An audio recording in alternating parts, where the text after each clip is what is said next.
Ciao a tutti! Benvenuto on The Beat, the podcast that uncovers full frontal male nudity in cinema.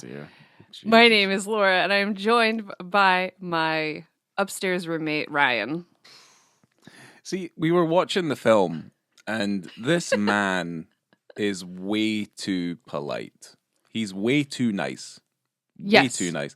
And it reminded me of you. We had a conversation the other night, and I was like, I wouldn't be surprised if I came home from work and you're just like, Ryan, just so you're aware, this man is Gregory, and he's going to be staying in the other room because I was too polite to tell him to fuck off. He signed a non-negotiable, non-renewable year lease on that one room. We have a lawyer now, Ryan. And that lawyer has spoken to his lawyer, and it's basically non-negotiable. They can also go to extend it, and we're probably going to have to say yes. I don't know why I opened this in Italian when the film is in English, but it's set in Italy. Not that you see any of it. It's set in Italy, directed by a legendary Italian filmmaker. But yeah, I mean, it's Burt Lancaster. Hold on. What are we even doing here? You hush. This is my part. You be quiet right now. We are talking today about the 1974 drama Conversation Piece, directed by Luchino Visconti. Yeah. Starring Burt Lancaster, Helmut Berger, Silvana Mangiano, Claudia Marsani, and Stefano Patrizzi. Yeah. The synopsis of this film that I pulled from Letterboxd is a bit of a word salad, so forgive. But you understand why the film is in English, though? Like, you understand why? Of course. Okay. I watched it. Mm-hmm. I've seen this motion picture. Because there's plenty of Italian films that are in English. Like, tons of them. Yes. To try and break the barrier of the mainstream. So they just hit a much wider audience if they're not completely in Italian. We will talk a little bit more about that in a moment. I have something to say about it, but I will give you the synopsis of Conversation Piece, which is: a retired professor of American origin lives a solitary life in a luxurious palazzo in Rome. He is confronted by a vulgar Italian marchesa and her lover, her daughter, and her daughter's boyfriend, and forced to rent to them an apartment on the upper floor of his palazzo. Forced. From this point on, his quiet routine is turned into chaos by his tenants' machinations, and everybody's life takes an unexpected but inevitable turn. Weird.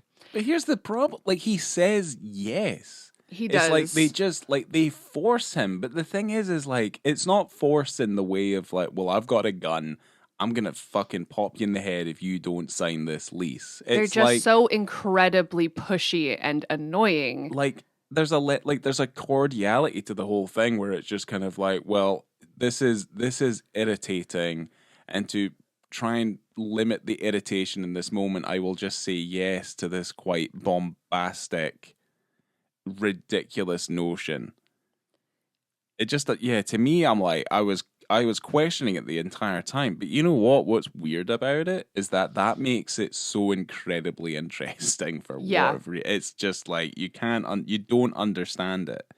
But I think there's a lot more to it than him just being like, well, no, I want to be on my own. It's like, does he want to be on his own? Correct. Yeah, you know? It's an interesting dichotomy, because it could have turned into a wacky, zany comedy. It could have also turned into a horror film. I feel like I've seen this horror film before, where you have uninvited guests and you can't get rid of them. It has a weird anxiety about it. Yeah, it is stressful. Where you're kind of like, because this is where, well, yeah, there's horror movies based off this concept. But this is kind of scarier because it is set more real world, where it's like bad neighbors.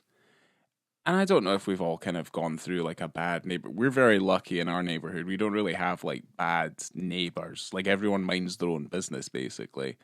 But like those people who like impose themselves onto your life for one way or another, or doing something, like it is genuinely nightmarish. Like, it's a day-to-day nightmare. Because you can't escape. They're especially in this situation, they are in his house. They're just upstairs. Yeah, in his second library. Yeah. Well, he has a lot of books. He does have a lot of books. And the thing is like the apartment that they look at is completely uninhabitable. Like, completely uninhabitable. But I mean, yeah, it just kind of gets worse and worse. The tagline of this film is "A tangled web of bizarre mystery." Okay. I don't know. Very. It's not really mysterious in any way whatsoever. Well, that's also incredibly vague. Like, that exactly. could be, yeah, that could be like, hold on, just go into the tagline box that's like the vague taglines, and we'll just use one of those. Because it makes it almost look like an Agatha Christie mystery. If you look at the poster, the one that's on the chessboard. You've seen the poster for the film. Anyway, their heads are on chess pieces. It's like well, he did Death in Venice as well, this guy. Well, then that makes sense. But yeah. But having that tagline on that makes it look as though they're each playing this little game back and forth, like which I mean, potentially. Like, a detective's going to come in like a Hercule Poirot. He's going to come in and be like, we got to solve a murder. Right, but we don't even get to that point. No, I think it's more that there's not like really a because there's a lot of like familial, like internal politics going on that he just kind of gets embroiled with, and they talk to him. Well, he sticks his nose into their business. He does, a lot. But he also gets embroiled in it because it is forced upon him to a certain degree, where he has to contend with these people. Certainly, the mother, she's the fucking worst. The daughters. And the daughter, I'm just like, you just want to throttle her. Like, I would just chuck her off the fucking veranda. Like, I would just be like, no, we don't need this. They're all quite disgusting individuals. You have a lot of sympathy for the man, but I also, I limit that sympathy because he's just way too polite. It is interesting because you cannot have all of your eggs in one person's basket because not everyone is good and not everyone is bad. No. But before we dive too deep, I want you to give us a little bit of background on Visconti, our director, which is this is his penultimate film. Pretty much, yeah, because we'll find out why he died in a second. But, oh my gosh. Yeah. Oh no. But this is probably one of our most notable directors that we've probably covered because I've spoke about his films on this podcast a fair amount. But this is Luchino Visconti. He's the Italian filmmaker, theatre and opera director, and he was also a screenwriter. He's one of the forefathers of Italian neorealism, along with Roberto Lossellini, who made Rome Open City, and Vittorio De Sica, who did The Bicycle Thieves, and obviously a host of others. I mean, Antonioni is also involved in that. Michelangelo Antonioni, who did Blow Up. Are you just talking about a group of Italian best friends? There's a lot of them. That's wonderful. But this was one of the seminal post-war cinema movements. And it's also referred to by many critics as the golden age of Italian cinema, and I would happen to agree as well. We've got a lot of their films in the house. If you're at all interested in seeing, got quite a lot of Visconti's films in the house as well. I am interested. Thank you very much. They are interesting to watch. I would definitely watch Rome Open City again. That movie's pretty fucking good, and Bicycle Thieves is a classic. So Visconti, he joined the Italian Communist Party to combat the rise of Italian fascism. In April 1944, he was a resistance fighter and he was almost sentenced to death by firing squad. Ooh. But there was an intervention. There's several different names. I didn't think the story was that interesting that I was like, here's a bunch of names of people you've no idea who they are. Okay. But it's maybe my ignorance that's also coming into play there. But yes, he almost died. So he was a seminal filmmaker during the 1940s and into the 50s. But Visconti smoked at least 120 cigarettes a day. Ew. Yeah. How do you have time? Well, that contributed because he was Italian. He's European. He's quite thin. Cosmopolitan. And he was an open homosexual. He made no qualms about the fact that he was in love with men. Good for him. But yeah, certainly the cigarettes probably didn't help towards his health, and he did pass away in the think it was the 1970s. But yeah, let's look at some of his films. Yeah, 2 years after this film. Yeah. Was released. So not an extensive filmography, but honestly, quite good. Starts in 1943 with Obsession. 1948 was La Terra Trema. Bellissima came in 1951. Senso came in 1954. I kind of opted to use the English titles than the Italian ones because I feel like our audience is mostly English, so they'll be a little bit more recognizable in their English titles. Le Notti Bianchi, Bianchi. Oh no, hold on, Bianchi. That's probably correct. Anyway, 1957. I did this abbreviated version because I wanted to say it this way, but Rocco and His Bros, which is obviously not what it's meant to be. It's meant to be Rocco and His Brothers from 1961. The Leopard from 1963, very famous film. Sandra from 65. The Stranger from 67. The Damned from 69. Death in Venice, another famous film by 1971. Ludwig from 1975. And then we have, 1973 for Ludwig. Conversation Piece from 1974. And then his final film was The Innocent in 1976. But yes, a very interesting, very seminal filmmaker that influenced countless other filmmakers over his time. If you look up photos of him online, he has a cigarette in every single one of them. And yes. I wanted to know if he was hot, and he's not hot. He's all right. Yeah, he's a pretty bristly Italian man, you know. They're those. I feel like I can smell him through these photos. People who, his nicotine fingers. Yeah. Well, here's the thing: they were built differently back then. Like, it's not like now. Like, these guys were like, they went to war and they did a whole bunch of fucked up stuff, and then they came back and they started making films.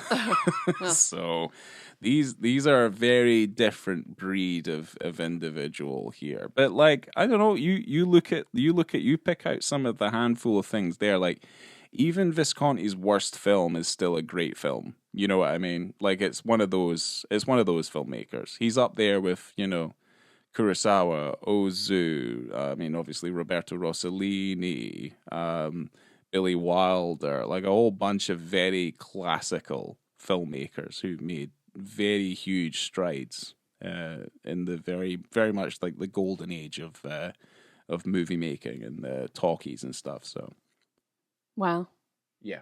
I mean, I can't wait to dive deep, see if there's any more penises hidden in his work. I doubt it. Wow. I doubt it very, very highly. Well, that was your stomach. A bike just went past in case it wasn't picked up on the mic. That's what we're reacting to. Well, you were saying the English titles of his films, and the Italian title of this film is Gruppo de Famiglia in un interno, which translates to family group in an interior. So it's a reference to a group portrait. Very like the literal. Ones, you know, pretty prevalent in the 18th century in Britain. And that type of painting where you just kind of have an informal group setting is a conversation piece. Yeah. And that's something that I feel like is kind of lost in this generation, is that doesn't really exist anymore. But it's very much a kind of upper class sort of sensibility. I mean, that's very much what that is. And this film's quite elegant. You know, everyone is pretty elegant, and especially the professor, the way he speaks and the way he conducts himself. Yeah, he does. The thing is like, he lives in a relatively bleak house. But I feel like it's bleak. In what way is his house bleak? It's a palazzo. It's got beautiful statues and paintings and books and furniture. Decadent. It's in comparison to what this place was like before, where it felt like it was full of energy and there was people in the house and there was a tone to the place that made you feel like it was welcoming and it wasn't so kind of, you know, dark and broody, which is what I feel like they're trying to make a comparison to here, is that he is, by virtue of the fact that he does not want to feel like he's going to get hurt or have to deal with anything ever again, is that that's why he is in solitude. He doesn't like to open the windows. He doesn't like to do this. He doesn't like to do that. Like, I feel like it's a very conscious decision on the parts of the filmmakers to kind of make that distinction. Because there's flashbacks in the film that give you little hints as to what his life was like before, because you don't know an awful lot about the man. You never even know his name. You never know his name. And he speaks about his past with it's very melancholic in the way that he kind of speaks about it. But, there's a wife, there's some strife that we're seeing. And I mean, that's something I quite like about the film, is that we don't focus on that. It's like little flashes where he's obviously feeling some elements of guilt about the way that he dealt with the situation. And he's now just he's just buried in his work, But there's the thing I like about this film as well is that it has a very kind of classical plot line, and that something relatively quite innocuous is the thing that just snowballs into this much, much bigger thing. And really it just kind of falls on this painting about this man who's wanting to buy a painting, but then it's too expensive. And then it all centers around this painting, all the rest of the shenanigans that takes part. So, yeah, and that's something I kind of like. Is that that's just a sign of good writing, that it has this small little thing that then just kind of draws you into the story. And that's what I think this film's very, very interesting. I don't understand a lot of kind of his reasoning for it, like how polite he is and how many times he has to say no to these people and that they don't listen. It does get frustrating because as soon as the film starts, where you kind of get to see where this is going, he is saying no quite a bit. Oh, she walks in going, I know that the upstairs apartment is not for rent, but I just want to look at it. And he goes, I'm not bringing you upstairs because it's not for rent. And then it just goes going and going, where he gives a little. And then as soon as he gives a little, she realizes, like, I can manipulate this man. Yeah. And then she just manipulates and turns and turns and turns until she literally gets everything she wants. Doesn't he say that they're only allowed to renovate like one room? One of the bathrooms. And they completely redo the entire upstairs. Well, they tear down day one. They tear down walls and stuff. Well, the thing is, from day one, and that's like, again, like, it does a very good job. It's like masterful with like the way that it does this. But like, just like, what's the worst thing that could happen if you give people just that little bit of rope? And it's like the maid's in the kitchen, and you can see the ceiling in the kitchen buckling and breaking, and I'd be like, oh my fucking Christ, what the fuck is going on? I would be, furious. He gets furious, but he doesn't, like, I don't know. It's so frustrating. And also, he's so incredibly reserved about everything. He goes upstairs when that whole thing is happening, when these people, after they've barged their way in, he goes up there to say something, and he gets threatened with a gun. Well, this is when he meets Conrad for the first time. Because we only ever heard about Conrad. So, like, when the family basically barrage themselves into his life, and they basically force him to give up the apartment, his, like, second library, to rent it out to them. They do have the understanding that, like, it's this man's going to be staying there. He'll be here. We'll also be here. The kids, they'll definitely be living here, but it'll be the kids and this man. And you're never really 100% sure who this man is. All you know is that you're hearing a lot of noise. You're hearing this, that, and the next thing. And the apartment is completely dark. And yes, he's basically threatened with a gun. When he first meets Conrad, he's like, you're lucky, I could have shot you. And it's like, well, this is my place. This is my house. So the film does a really good job of characterizing who these people are and what their intentions are, but then clouding it enough so you're just like, there is an element. That's where the mystery is, Laura. Because to be fair, you don't know what is the deal. What is the deal with these people? And by the end of the film, you're still not 100% sure what the deal is. You're kind of just like, Because it doesn't have, I guess, like, if this was a classical Hollywood film, there would be like the big reveal where it's like, well, we're trying to steal your paintings or whatever it is. Like, we've implanted ourselves into your lives because they're going to leech off of you for until you're no longer around. But that's not really what happens here. No. It's incredibly passive, and he's like accepting of it, even though, like, as an audience, we're like, this is making me incredibly uncomfortable, because you wouldn't feel that passive if it was true. But by him being kind of accepting of this, it puts you a little bit on the edge of your seat. Yeah, it's so. They allude to, he doesn't have enough money to get this painting originally, right? And so you're thinking maybe he will give up the apartment because he needs the money. But it's like he doesn't really. I don't know if it's that he didn't have the money. I think it was that he's like, I'm not paying that much for that. Right. I think that's too much. And but I still think that could be maybe like a little bit of a, maybe he doesn't have the money. I mean, potentially. I just think it's bit. Like he's like, well, no, he's like, doesn't want to be swindled. But then the thing is that the daughter does confirm that. They were that he was. They were like, well, yeah, they were upselling it because they knew what you liked, and that's what they were doing. And they were like, well, we didn't agree with that, so But again, like, they used the painting as an element of bribery. So it's like, this thing that you wanted that you didn't want to pay so much for, we've now bought it and we're using it as a deposit on the apartment upstairs that you were not wanting to rent us anyway. It's so insane. It's crazy. I'd go, get out, enjoy your painting, weirdo.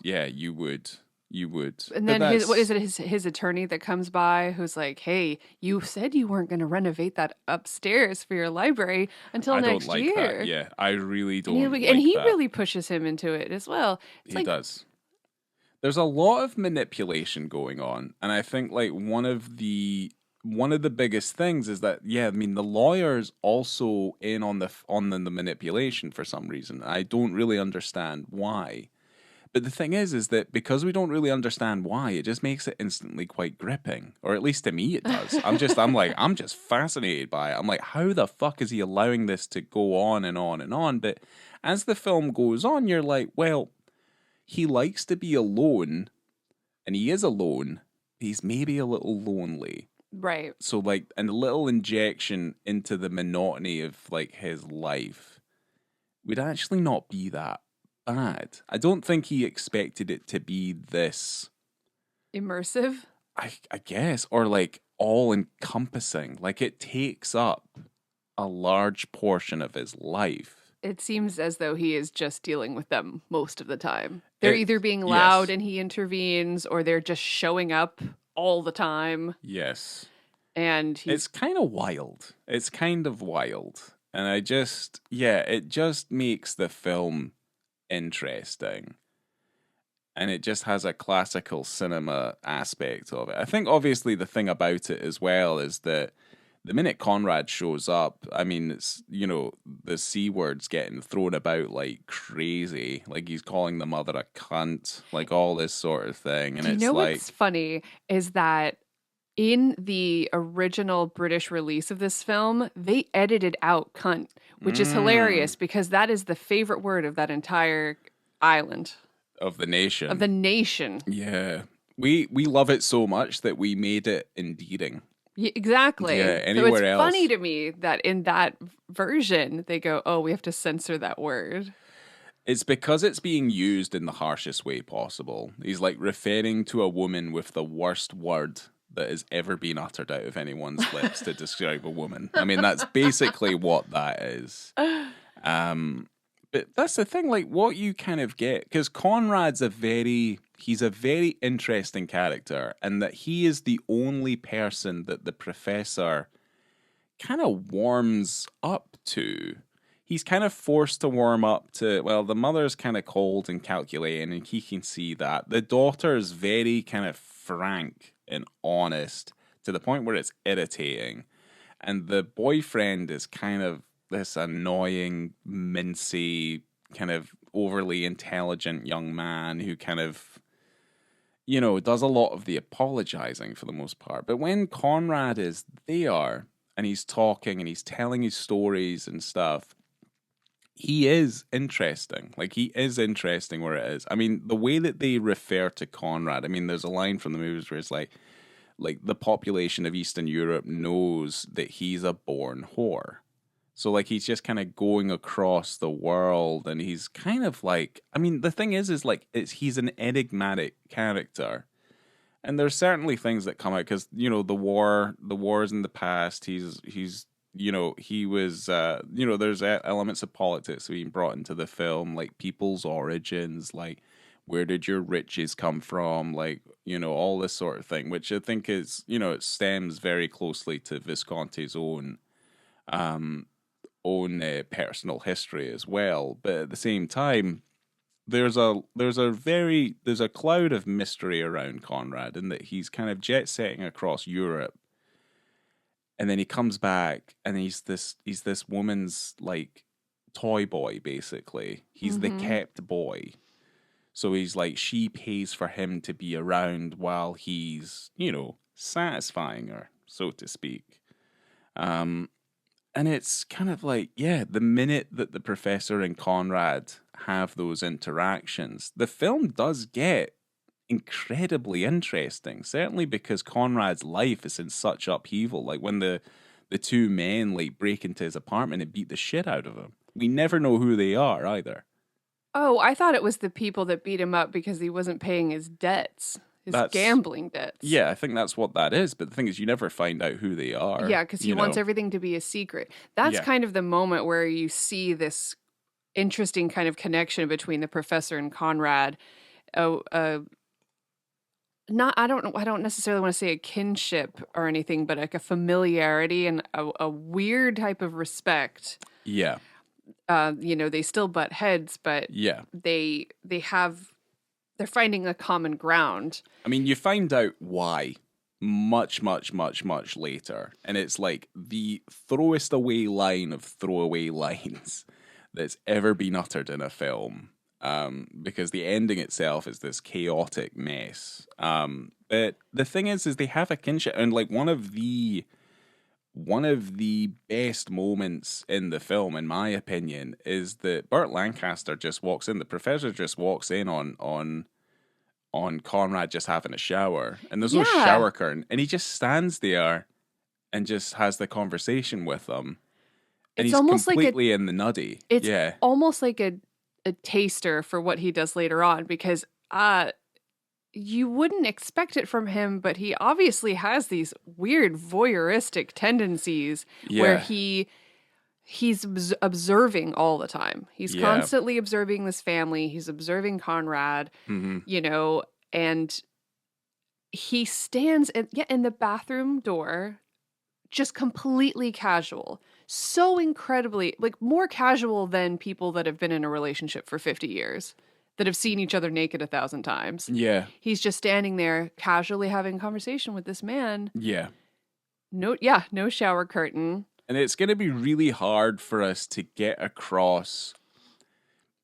It's not the tone of the film, but it's the way that it's pieced together. Because every time I looked at the time clock when we were watching the movie, it's like only a couple of minutes had passed, but so much had happened in a couple of minutes that you're just kind of like, it's very difficult to catch up, to the point where it's just like, I don't want to kind of over explain anything either, because I think the film is as good as like an experience to watch, as a good, like, a good, it would make a fantastic theater piece, I think, and it probably is. Oh yeah, because it's just there's two sets, really. That's all it is. It's all you never see the streets. You never see the streets. It's all takes place in the apartment upstairs and the downstairs house. So that's it. You never leave the confines of that place. But that's the thing. Like, that's not even the penis scene. That's still to come. Not too long after that, though. But we can get into it. Yes, we probably should.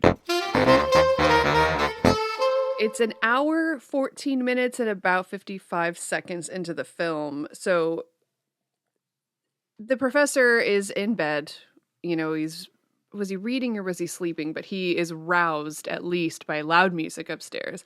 Well, which is always happening. Yeah, this is at the point of the movie, though, where we start to see flashbacks into the past. So we start to see how bright and colorful and energetic the house used to be. And then we start to see images and glimpses of, obviously, the marriage breaking down and conversations that are quite uncomfortable. And it's all seen in effectively his first person. So it's all him kind of remembering what happened then. So I think that's kind of important to put out there, is that the film is slowly beginning to turn a little bit, and it's getting a little bit darker by the time we get to this moment. Well, yeah.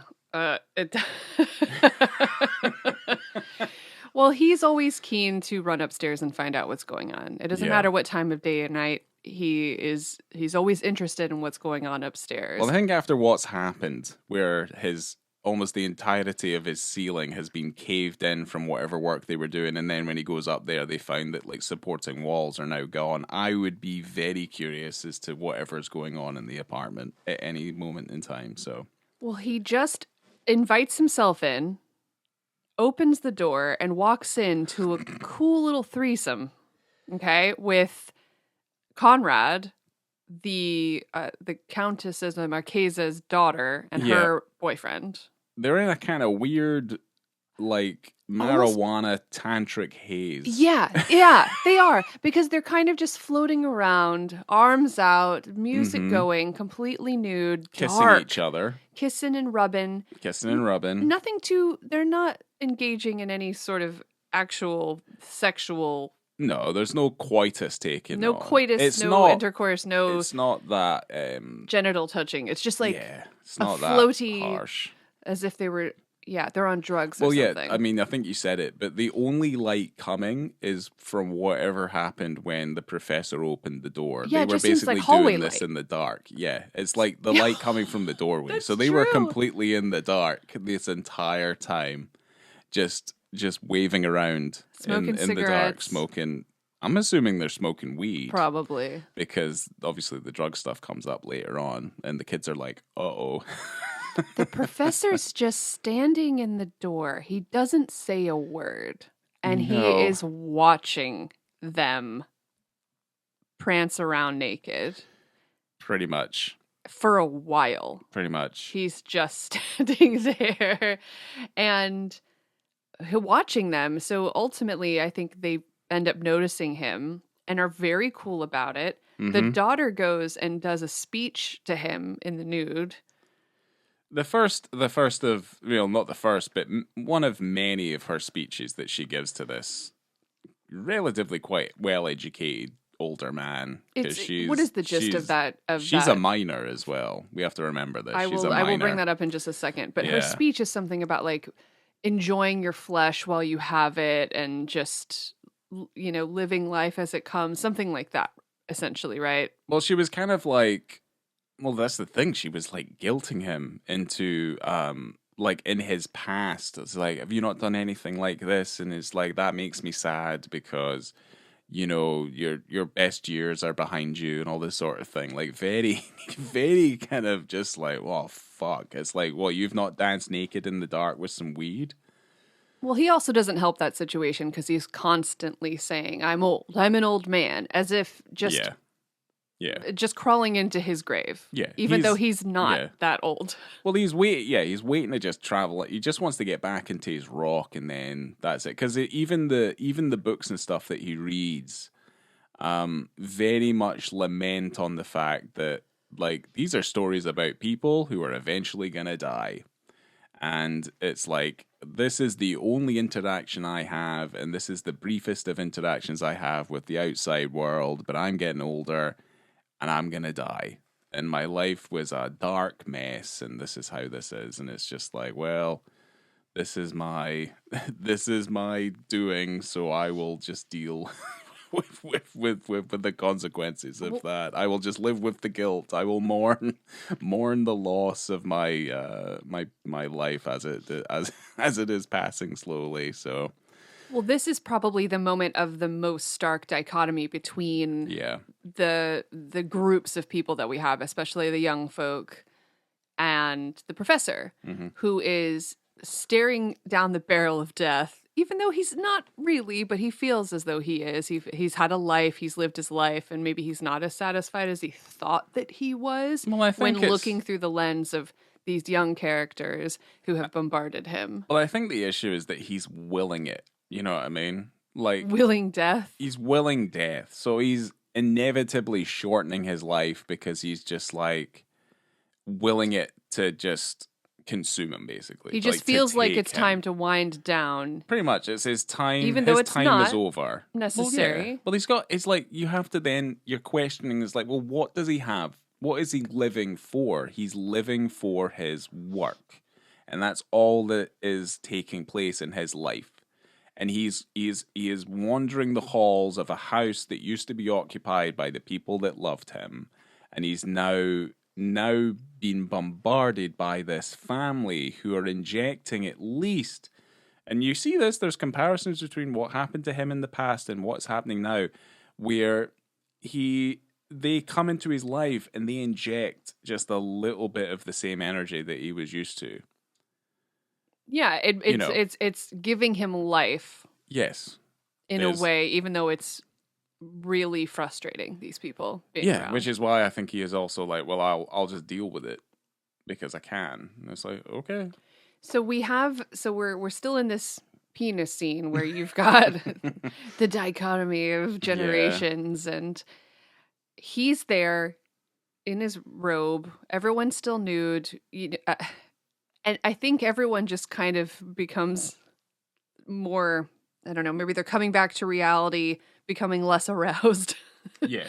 And they just start casually getting dressed, putting their clothes on. But I did want to point out that the daughter in this film, played by Claudia Marsani, was 15 years old when she auditioned for this film. Oh dear.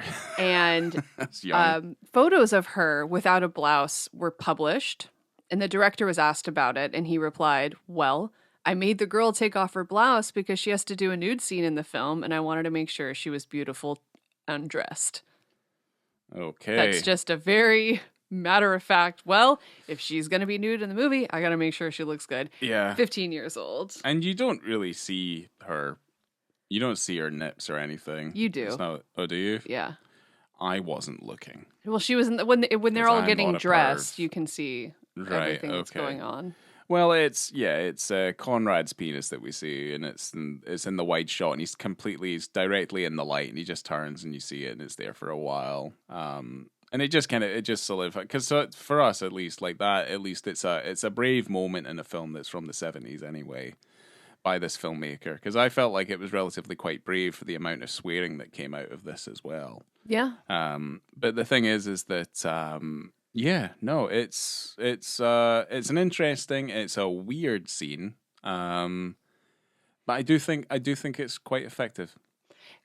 It's interesting because you do kind of have like, it builds and builds and builds. You know, weird stuff is going on upstairs. You know that they have a different lease on life and different, well, it's like generational differences where, it's like they're more free and they show their, I don't know, their love or their lust or whatever in a different way. Like he's from such a different time.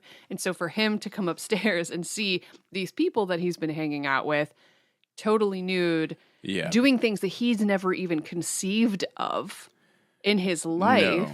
This is a man who had a secret room from like the Second World War for when they were like protecting the Jews and things like that. Like he still had that secret room in his library that he was using. Yeah. Very different contrasts to these people's lives that he is just observing and witnessing, making comparisons to his own life, and just seeing this man, right in front of him, completely nude and incredibly comfortable in his own skin, and just seeing how comfortable this man is and these young people compared to how he is personally feeling. Yeah. is really interesting. Like, That's the it's thing, another stark, interesting difference between the two groups of people. Well, that's the thing. I don't think he had an issue with seeing Conrad naked because he'd already seen him in the shower at this point. No, of course not. But I it's think just seeing the situation. It's the whole thing that he's witnessing that I think is obviously this like the stark contrast. Because when he walked into the bathroom and saw him showering, he knew what he was going to see. Yeah, but when he walked upstairs at this moment, showering, no idea. No, and it's an odd moment, but I mean it's definitely interesting. Yes. But like from here, I mean, there's elements of criminality come into Conrad's life. There's the mention of drugs. You see how garish they've made the apartment upstairs. It's very 70s Italian. Looks awful. It does look terrible. Oh, looks fucking awful. But like, yeah, the film, like, because he's, Conrad, there's the issue there, and it's like it's insinuated, like, these, it's like hearsay and gossip, and the police come and all this sort of thing, but there's the intimation that Conrad is the professor's son. No, I think... Isn't it? No, it's not necessarily like that, because the daughter was saying, oh, if I could, and I got pregnant, I would have this baby and give it to you, Professor. He goes, no, I need someone older. Like, he wants someone to mentor and someone to help grow and give his Conrad, knowledge right? onto somebody else, Okay. right? Like a son. And so she goes, well, you should adopt Conrad then. And that was just the whole joke. So like from that probably drug-infused moment, she was like, Conrad's your kid now. That's your son. Right. But I thought that was what... That's what the letter said that Conrad sent. Yeah, he said your son, but I think that was just all part of the in-joke. Oh, okay. Or maybe he looked upon him as someone that he would have appreciated to have as a father, because obviously his life... That makes more sense, because I felt like they were really top-loading it at the end. No, I don't think so. Like, what the fuck? I think he was just playing along with the whole thing. And maybe he appreciated how he was treated by the professor, because the professor did, despite all of the bullshit, take care of him and did care. Well, yeah, I think, the boyfriend also says, no children, no fuss, which is something I would probably get tattooed on my chest. But yeah, I mean... Well, they also have that big group dinner, and the daughter doesn't stop talking, but she says, oh, we're a family. I've just made us all a family. We're a family now. Family forever. So she's our little Vin Diesel, making sure everyone is getting along. Yeah. Yeah, just forced himself into this man's life who has really every turn over the latter part of this film tried to just get rid of them. And he's tried his best, but he keeps on inviting them to dinner. He's way too polite. He's just too polite. That's the problem. He's just way too polite. Yes, he is. But it's okay, because the cooker explodes and that's the end. That is kind of insane. Yeah, leave that for everyone to discover on their own, because it is really unexpected. Yeah, kind of. The end is quite unexpected, but I mean, he didn't kill himself. They murdered him with their chat and their ideas. They didn't with their right-wing ideologies. They didn't understand him. Yeah. His hand was in the stove and everything. I don't even know how that happened. It's probably because he had the match. So he lit so it crawled in there. Turned the gas on, and then he put the match in there, probably, as if you were gonna light the pilot light or something. Okay. Because that's what you do with those old cookers. So there you go. Wow. And it just exploded. He might have just been trying to make himself a cheese toasty. We don't know. That's true. We really don't know. Whoops, the doodles. Yeah, that's what happens. But yeah. I have a couple of things I wanted to bring up. We just kind of started talking about the film, so I'm going to go back and tell you some of the things I learned. Or if you're ready. Yeah. If you're willing, because we did get to the end of the movie. I'm definitely willing. Okay, great. Okay.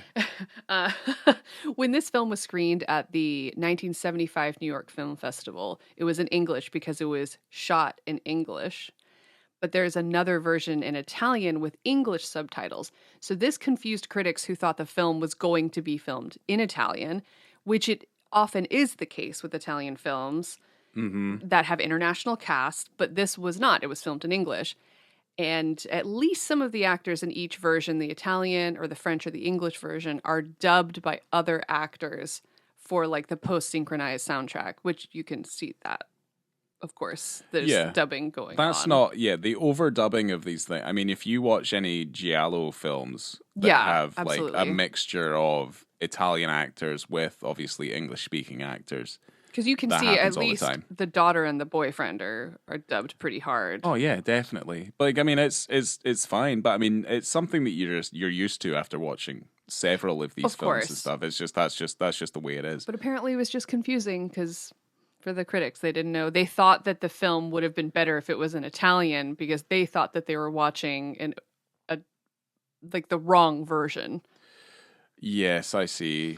So, well, back then, because it's different now, obviously, because you can see these films in like collections and like how these in the streaming platforms, all that sort of thing. So you can see a pattern from films of this time, because certainly, I mean, you notice it in Suspiria, I notice it in The Beyond, a bunch of those kinds of movies, Zombie as well, like that Zombie Flesh Eaters movies, like they're like that. I know I'm just picking I'm picking horror films basically, but like that's how they did it, was so that they could get those films into cinemas to bigger audiences, and so that they had to kind of be in English. This was kind of back in a time where people were a little prudish to subtitles in the cinema because we already know Americans have trouble reading. Oh, shush. But the thing is that it makes sense to me. Of course. Sense. The main character of the professor was based on an art critic and scholar named Mario Praz, and the English film title, which is obviously Conversation Pieces, is a nod to his book, Mario Praz's book called Conversation Pieces, a survey of the informal group portrait in Europe and America. Okay. And it's funny because the situation that's described in this film actually happened to Mario Praz a few months after the movie was released. So like, it's just this weird entanglement of like, oh, we're going to base it on you. Oh, and we're going to do a nod to your book. But it actually happened to him, but post film release, where he had like just an uninvited group of people that ended up like not wanting to leave. Yeah. I mean, now we just call them squatters, and unfortunately there's such a thing as squatters' rights that you can't just go in there and, burn them, set them on fire. The role of the Countess Bramante was actually offered to Audrey Hepburn before Silvana Mangiano was cast. Don't know if that would have worked. Just putting it out there. Her eyebrows probably aren't thin enough to have played. There's plenty of things they could have done with the makeup and things, but it's like Audrey Hepburn doesn't really have that harsh looking a face. She seems quite soft. Well, Silvana Mangiano was a heartthrob sex symbol. Yeah, but she's got she's smoldering. Yeah. Like that's the thing. Audrey Hepburn's very attractive, but I wouldn't say she's smoldering. She was kind of like the she was like the timid one next door. That's what I kind of always saw Audrey Hepburn as. I could see that for sure. She's great in The Children's Hour. If you ever want to see that, like that's a fantastic film. You should watch The Children's Hour with Audrey Hepburn. It's probably her best film. Okay. Yes. The story behind Conversation Piece has been considered an allegory of the personal relationship between Helmut Berger and Visconti. Okay. They've had worked together quite a few times. He's in Ludwig and stuff. So, like of the older and the younger. And Helmut Berger has mentioned this film as his favorite that he's done in the past. It's good. Yeah. Yeah, it's a good film. And also on a list of favorite films, Akira Kurosawa listed this as one of his top 100 films. Not surprised. And it's at number 68, just above Godfather 2. There you go. Nice. Well, I don't know. It's got a lot of It's got a lot like that staging, the way things are blocked out and stuff like that. Like there's some shots in it where you're like, ooh, that's good. Like they did a good job with that one. Yeah, no, I can understand that. You can watch that and then they're like, yeah, I mean, there's also High and Low. You should watch High and Low because High and Low is the it's very, very similar to this. Okay. And just it's like all kind of sets. It's just like drama in apartments, basically, just directed and filmed just very, very well. If anyone is listening, I'm sure they making notes on all the films that you are recommending that we watch. It's going to be a long list, and we're going to be very busy this week watching films. And I think if you don't have anything else you want to add, why don't we get into our ratings? Yeah, let's do that. I'm going to start. I don't think I liked this film as much as you did. Okay. But we're going to see. So I gave it, the film itself, a 3. It's a chatty film. It's not overly verbose, but it is very, very chatty. Like you were saying before, Ryan, that...